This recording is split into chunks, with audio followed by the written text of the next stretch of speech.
טוב, נפתח את המשחק כאן.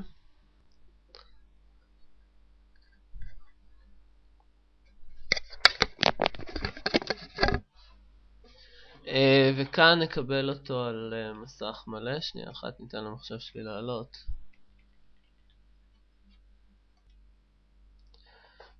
בואו נראה, ככה המסך שלי נראה כשהוא עלה.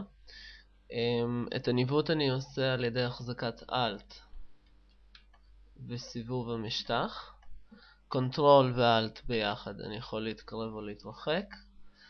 Alt ו-Shift מאפשר לי לנוע במרחב.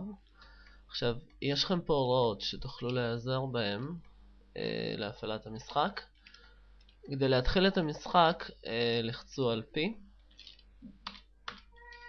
ויש לכם פה בחור אסקימוסי שיודע לטייל. תשתמשו במקשי החצים והוא יתחיל לטייל.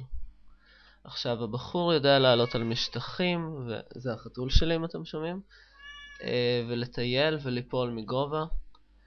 בשיעורים הבאים נלמד כיצד להוסיף לו אתגרים וכל מיני דברים שיכול לשחק איתם. אז ביי בינתיים.